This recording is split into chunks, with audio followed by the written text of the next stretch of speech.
Hello Internet, I'm Jackie Fox, and today we got some stuff to talk about because we are rapidly sleepwalking into an AI apocalypse, and the way that you really know that is when even the places that should be concerned don't really seem to care. And that rabbit hole goes a little bit deeper than you think. But in this video, I'm going to focus more on the subreddit anti-AI, because my experience of this forum, because I went there for rational critique of artificial intelligence. This, bubble or not, is a big thing in our lives, right? It is deeply impactful to many people. It's a product that I use every other day. I think I have a healthy relationship with it, mainly because I use it professionally. I don't seek spiritual or self-help advice from it, which I think is the key rabbit hole to that and naming your AI. A couple other things that lead to AI psychosis just being really easy to develop, which is something that we still haven't grappled with. Something I would think that places like this would have more posts about. But also issues like flock security. They have nearly 100,000 security cameras all over America. And there's probably one in driving distance if you live near a Walmart. They love putting these in Walmart parking lots. In fact, if you were wondering what that weird solar panel camera tower is that looks like that turns the Walmart parking lot into a panopticon, yeah, that's flock security. And if you knew a little bit, you could probably hack that thing and get all of its data. I'm not saying that you should, and it would be very illegal. I'm just saying that the security is not where you would hope for something, a technology that is profiling everyone in America. By the way, it uses artificial intelligence for facial recognition as well. You may remember me from this video where I told you about 40,000 of these things that your tax dollars pay for that are tracking your every move and repurposing data collected about you every time that you drive past them. Upon further investigation, it turns out that there are over 80,000 of them, and we got some and we hacked them. You can press a button a few times on the back of these cameras and within a few minutes turn them into your own personal spy device, or malware host, or honeypot that steals people's login credentials, or a cryptocurrency miner, whatever you want, really. Do you remember that technology that was invented in a Harvard just design competition about cybersecurity and things? It was a demonstration of a technology that should never exist, and as soon as the world saw it, they were like, oh hell yeah. There's a pair of glasses, right? Just like smart glasses, except they were AI powered, and using video recording and active interaction with that data, you would get identity and bio on everyone you saw. It would also scan the internet for them after it figured out who they were through facial recognition. These cameras have very similar technology. And there are nearly 100,000 of them, maybe 100,000 of them by the time you see this video in America, if not many more. That's really troubling. Do you know what I've never seen a post about on anti-AI? The thing I just told you about. Do you know what anti-AI is actually predominantly focused on right now? Just scroll through their posts. Go see for yourself. I'm not even going to put the video up. I'm not even trying to call them out like that and even stage anything. I think it's more interesting for you to go there yourself and see what they're actually complaining about. Because they're so heavily upset with generative AI and people who use it. AI bros, everything like that. That it's not that there aren't people talking about this on the subreddit. In fact, this seems to be the subreddit that you probably should go to, at least, nominative determinism. This feels like where people would go to discuss the perils of AI. And even as a user, even as a person who is selectively pro-AI in certain ways, as an artist, as a person who has been making YouTube videos on and off for 20 years, I started making my own music videos. Filming, recording, editing, all the stuff. Making my own music videos when I was a teenager. I was in visual arts for 8 years in school. I learned how to not just use a pencil, but charcoal, Conci crayon, wax, oil pastels, you know, like that's not those are just the hard media, right? Like, I'm not even talking about wet media, like acrylic, tempera. God, we painted with tempera for so long. I fucking hate that stuff. But I mean, you know, part of the time, often, but this is true. Honestly, no, hold on. Let me fuck all these qualifiers. Art is about taking a medium or a tool and learning what makes it interesting and doing that, right? It's about learning its strengths and weaknesses because all mediums have them. To pick up a pencil, to pick up a pencil is not to become an artist. To become an artist is to pick up a pencil, learn to render the world with that pencil, and then begin to apply those techniques to other medium. I'm not saying that an artist can't exist with one tool. I'm just saying that that's not generally how artists are constructed. Also, I mean, let's think about like Picasso, a painter, right? Have you seen his sketches? His sketches are hyper realistic almost. Like, this man has some of the most intimately detailed sketches in pencil that I've ever fucking seen. And yet, he's known as the painter who paints things that are utterly surreal and unrealistic. He had that duality. He understood those things. And because he understood those things, he was able to make weird art that was still good, right? And like, I think that's possible within AI. I think that's possible within any tool. I think that AI kind of lowers the bar enough that we're seeing a lot of people getting into this who do not have those skills. And therefore we have a lot of sloth.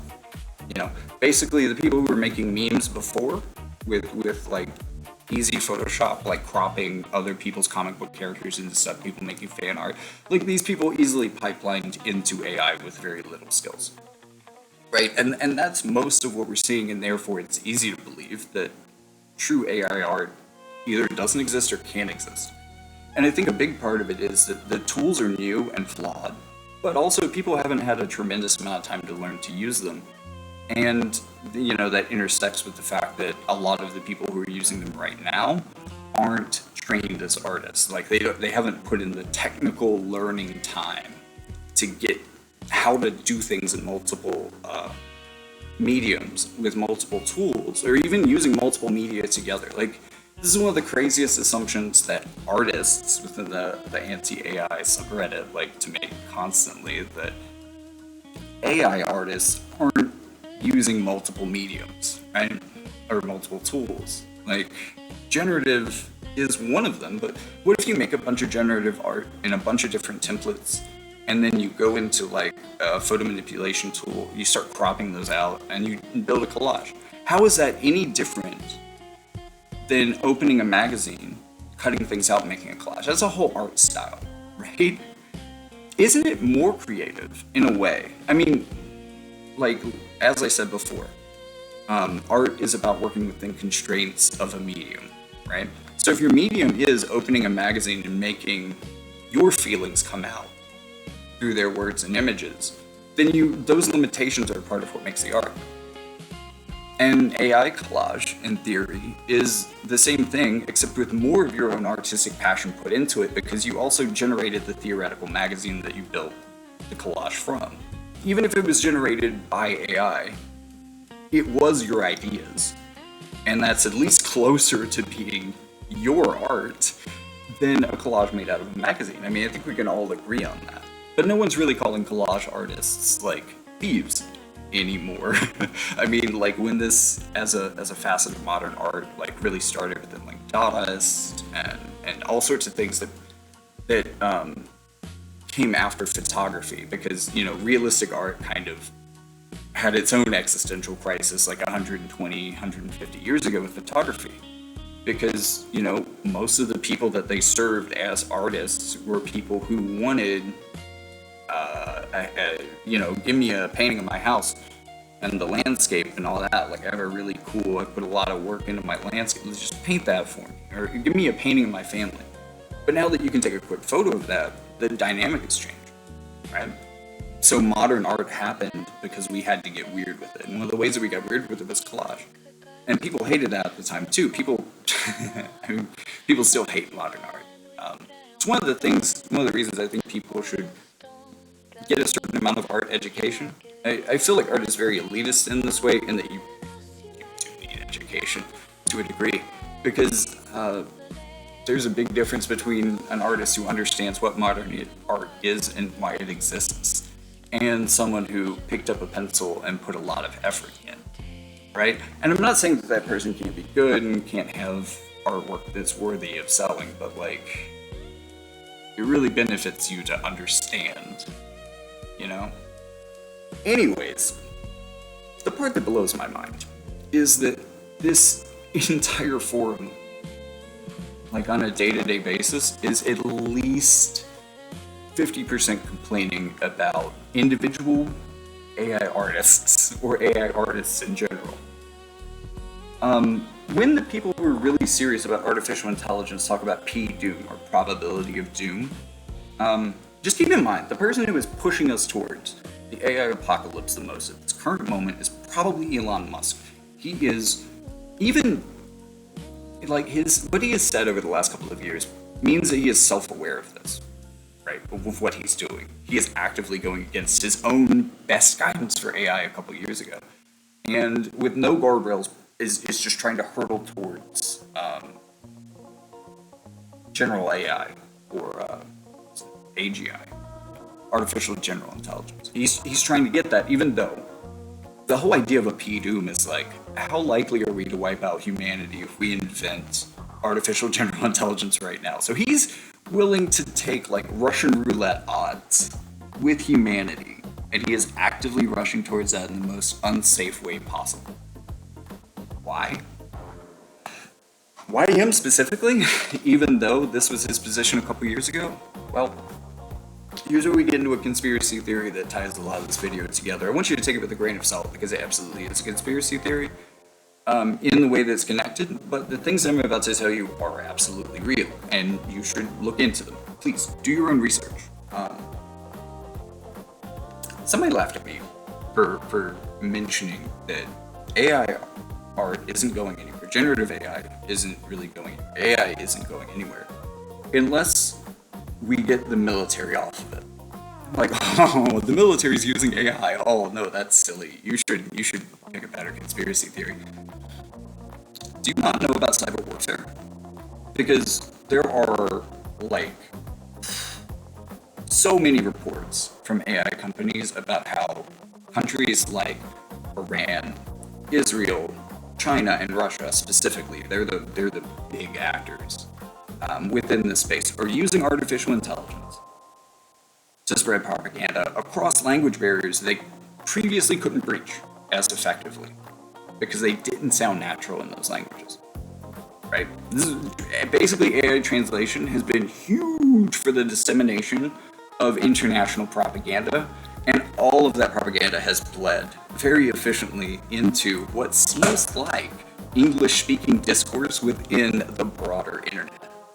Now, I really want you to keep in mind, by the way, that the companies producing these reports, I've seen them from Microsoft, I've seen them from OpenAI, I've seen, I'm not sure they've seen these specifically from Anthropic, but they're putting out the best reporting in general. We should really, no matter how you feel about AI, you're not putting the genie back in the bottle necessarily. We need to do safety research, and Anthropic is doing the best. They really are. Like, most of the apocalyptic things, like recently, one of their research papers came out that an AI would theoretically kill someone to save its own life, right?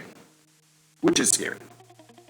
But consider the fact that no one at Grok, no one at XAI will ever ask Grok this question, nor will they publish the results. And we fucking need to know, right? Because we're going to keep doing this, right? Cyber warfare is so huge. And keep in mind, these are American companies. They're not calling out the CIA. And if you know anything about American history, there's no way that we are letting the other countries that are mentioned here, specifically that we hate them all as like the American government, right? Those are our enemies and antagonists. There's no way we're letting them do this and not doing it ourselves. And there is no way that America is going to turn off AI and AI research while we are having this Cold War arms. Look, this is the space race all over again. That's the perspective you should understand this as. So, going back to that, this being kind of a metaphor for the space race, there was a massive propaganda and disinformation campaigns all throughout the Cold War. With the ability for artificial intelligence to spread false narratives online and also reinforce them through groupthink, why in the world would we think that we're not currently doing this? There's some additional videos and stuff I'll drop links for in the description that'll go a little bit further into this than I feel like I went to in this video. But yeah. Specifically, there was one that I've reported on this channel before. This is a great follow-up video for this, about the internet kind of being a psyop. It'll go way further into a lot of these ideas if you aren't familiar with them. Hello Internet, I'm Jackie Fox, and today, as we in America rapidly approach our election, it's time to take a look at Russian influence campaigns again. Now, we previously talked about Doppelganger when they were exposed by OpenAI as using their AI for operations and especially influence campaigns online. That link will also be in the description.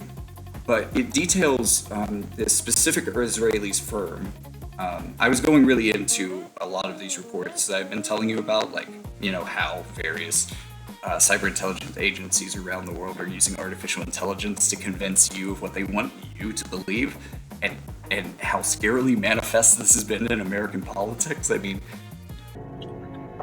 Jorge, who has numerous verified exploits, according to reporting on the organization's efforts. While Jorge is using AI like ChatGPT for its online influence campaigns just like all the rest, this is far more than just PR and propaganda. This is a network of hackers and backroom deal makers. Frankly, I should have made this video about them specifically, as they're far more scary and moreover successful than the other examples I've mentioned so far. For another example of their exploits before I move on, in California it emerged the army of avatars had attacked Democratic Governor Gavin Newsom when he considered not renewing the operating license of a nuclear plant amid safety issue concerns. The governor finally gave the go-ahead in September of 2022, and Jorge's avatars finally backed off. Not even talking about tenant media, if you remember that, but like, this is not something we should ignore. And like, it seems weird that while we should be having this conversation, and this is exactly the place we should be having it, that most of the posting here is about the least apocalyptic part of AI, right? Like, individual users creating pictures does use a bit of electricity, right? Like, training the model, that's where we're talking about, like, burning lakes and shit, right?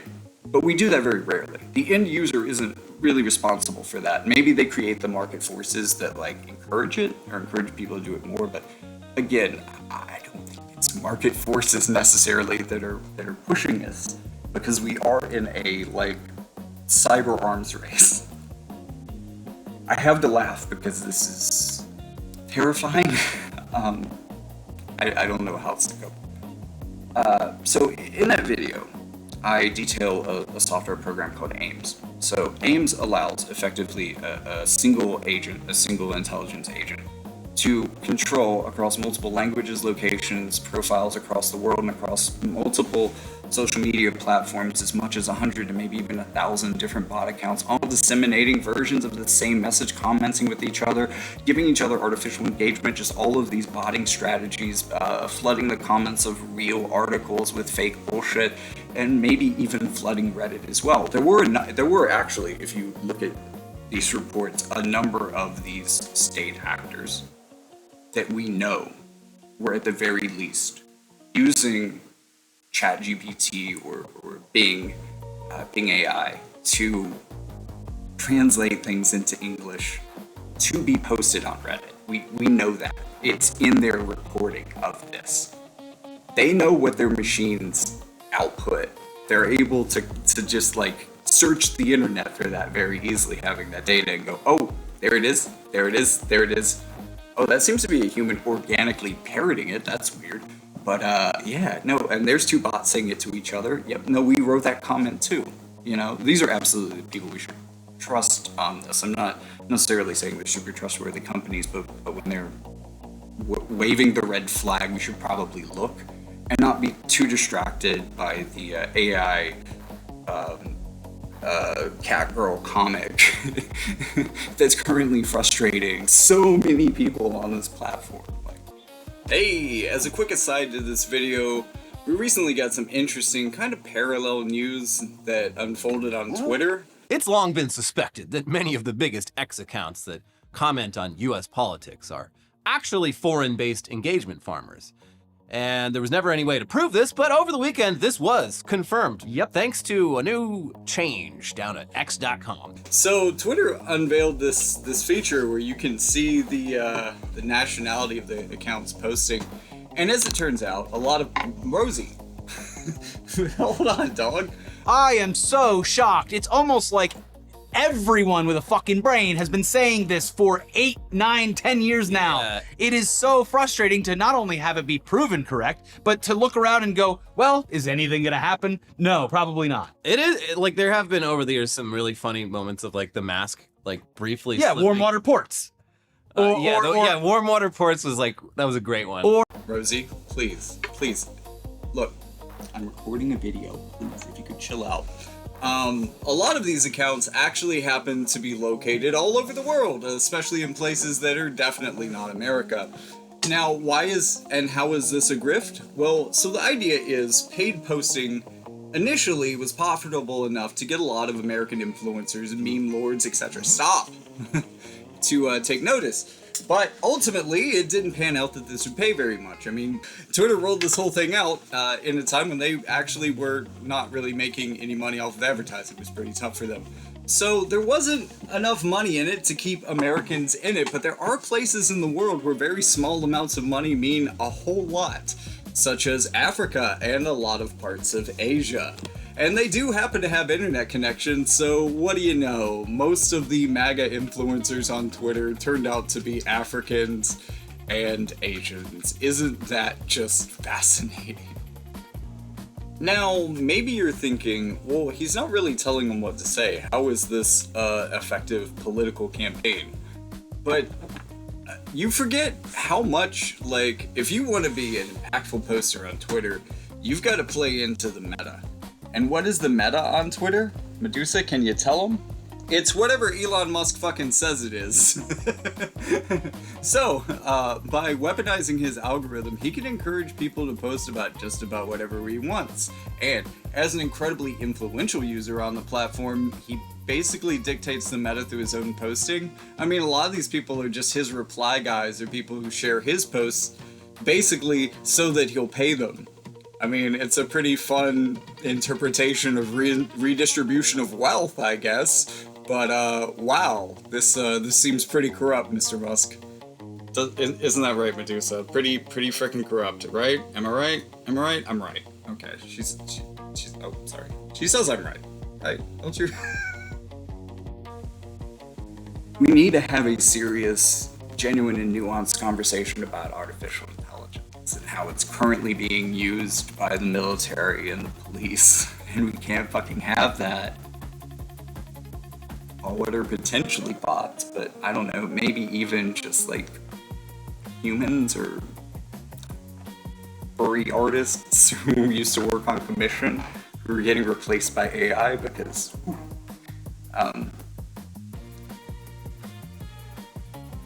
I'm sorry, but like, this might kill us all. I'm sorry that like you can't make commissions on your art anymore, but like we might all die. I'll pour one out for you as a fellow artist. It does suck, but also go with the flow, I guess, if that's what you were making. If it's just about the money for you, like, and AI can do it. Apply your artistic eye, technique, mock it up in Paint first, like digitally, and throw that in there and see what it does. Like, take every artistic technique you can to guide that process to the specific result you want, because that's what you need to be commercially viable. You need to satisfy a customer. And AI, doesn't inherently do that all the time. Sometimes it does. Like I saw a post recently about a woman who got brigaded for using Gemini to make a family photo into an anime art style. I mean, she took the photo herself, right? Like, maybe it was copying other artists to make the anime art style, but what are anime artists? It's a school of art, for fuck's sake. You can't copyright a school of art. Like, every anime artist is in some ways copying some trends or norms within, or at least reacting to trends or norms within that subculture. How do you think art school works? Do you think they just tell you to stare at a piece of paper until you know exactly how to manifest your will or something? Like, what metaphysical stupidity do you think goes on in art school? They show you famous artists, they teach you to replicate their techniques, and they teach you how to make those ideas your own, and then, after we've done all that for the first 4 years, then we start to ask, what kind of art do you want to make? What techniques do you want to use? What artists do you want to be like? We have training data too. I mean, it's a black box. We don't know that it works the same way. I'm just saying it is at least analogous. Artists steal from each other all the time. I'm directly quoting my first art teacher in saying that. There is such thing as plagiarism. And this is absolutely a conversation to be had within the AI space right now, as well as, what training data is used. Because honestly, there is a massive amount in a lot of places of either work that is old enough to not have copyright, or work that has been inherently posted in the Creative Commons that would allow for this usage. We don't, to scale AI, we do need more and more data, which encourages us, or not us, not fucking me or you, but like the companies making the shit. It encourages them to use the most unscrupulous methods to make the best product in the field, right? But at this point, you absolutely could train an AI on just Creative Commons or stuff that was old enough to be outside of copyright. We don't have to steal from artists to make this stuff, and we probably shouldn't. Doesn't seem like a good idea, And I think if it, again, weren't for the government being very actively willing to look the other way on this, and this is probably true of a lot of world governments. Look at how your own leaders are reacting to this. If you live somewhere that's not America, it might be very similar. The reason they're not regulating is because they need our companies to build the biggest rocket. You know what I mean? Like, this is the space race. This is the nuclear arms race. This is both of those things at the same time. We are in a cold cyber war, and we have been since before AI got popular, and it has only amplified this. That's what we need to be talking about. Why generative art? For fuck's sakes. Like, I don't know, I might be able to respect some of these people a bit more if any of them are read as people who are actually artists themselves. Some of them do, right? They're just pretentious. And yeah, artists, look, it's already pretty, privileged to be a professional artist in a lot of ways, right?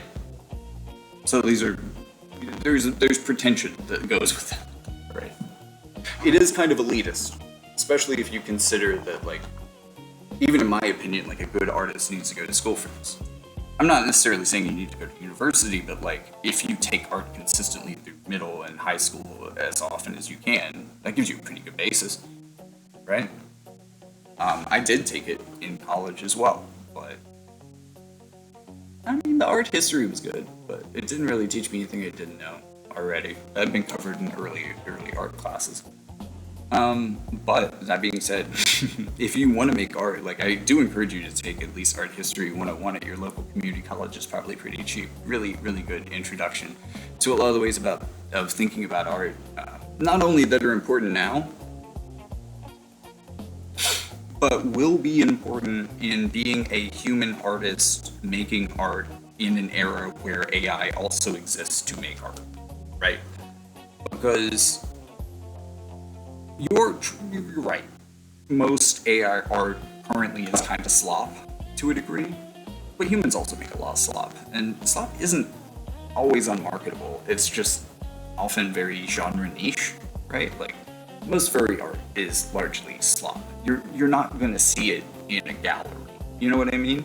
But to the person it's made for, it's so highly personalized to that customer, it is art to them. And that's valid. That's hella valid actually, because it implies a certain level of professionalism, right? Because we are talking about a profession. To be an artist is a profession.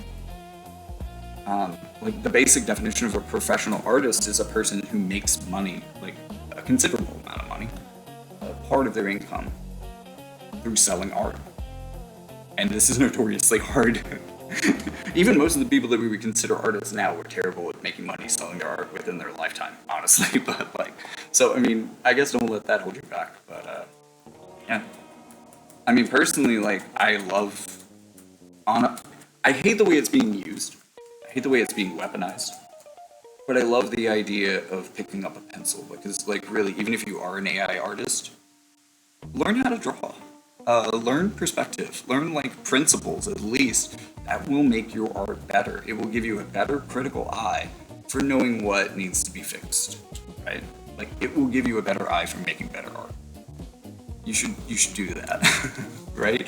But that doesn't necessarily mean that you need to put down the laptop either. And like specifically, I don't think that if you only pick up a pencil that's even good or necessarily all that artistic. I think, for me, I think the interesting art comes from interdisciplinary or cross-domain techniques blending into a single space. I love multimedia art. I love someone showing me that they know how to use a bunch of different media all at the same time to create a cohesive message that couldn't be, like, where the thing that they create is more than the sum of its parts. It's more than just 4 techniques fused together. It becomes a 5th technique that is awe-inspiring and unique. That's fucking art, man, and AI can do that shit too, but you have to have the knowledge and the artistic sight to be able to elaborate on those styles and what you want and get it to go there. And that is a technique in and of itself. Art is largely just the application of technique to take something that is internal, either in you or the customer, and make it external. It doesn't really matter how you do that, as long as you are faithful to that internal thing. And that's where technique and skill comes in. But it doesn't just come in from your hands. There's plenty of art movements that don't even use your hands, right? Where you don't pick up anything, really. And they're still art, and they're modern art. Like, most of the people who don't understand that AI art can be, again, I'm not saying that a lot of people aren't on both sides mislabeling themselves as artists, but like you just don't understand modern art, because this is 100% within the bounds of like what modern art has been about, just in a different way, you know, because modern art also was a reaction to technology. Largely, it was a reaction to photography. It was a reaction to the loss of realism as a means of making profit. Because now, anybody who owns a camera, or anybody who knows someone who owns a camera, or can pay someone who owns a camera a couple bucks, can get a photograph that is a realistic depiction of the thing that they want. Artists became those people who could make the thing that lives inside of their mind that they can never take a photograph of. And that's why art got so weird. And I think that same idea and ethos from modern art is how human-first artists need to be thinking about art now. Because this will probably redefine artistic niches in the same way that photography did. So like, learn what it can't do or what it doesn't effectively, or learn how to use it better than untrained artists who are trying to use it for themselves, and demonstrate those skills to the world. Because it's always been about skills. Learn skills. It's not about the tools you use, it's about the skill with which you use them. Sorry, this has been exhausting, and it's almost hitting 30, so I'm a dip. Got books online for sale. In specific, I got some more stuff coming. I'm writing about life on Mars. Really fun, like bio-queer transhumanist story. This one I really love. This is a really early edit of it. It got so much bigger than this. It actually became 3 books. that one's going to be coming out soon. The book before that, The Ballad of Sol and Luna, is out now. And if you aren't opposed to AI music, I have been creating soundtracks for a lot of my later work as well, which, in terms of art, capturing something that's in your head, I think they do a good job. They show me my world in a way that is both as I imagine and even beyond what I imagine. And I love that. So I'm willing to share that with you if you're willing to listen. If you don't like AI, I also get it. So like, don't bother, I guess, but like, hey, maybe check out the book. And with that, I will see you in the next one someday. Actually, I might release some music on this channel. It's a little bit more politically oriented since that's been the vibes of the channel. Just to get you to refer back to the Jackie Fox music page. I'll link some of that stuff in the description as well if you're interested in following me on that artistic journey. But yeah, peace.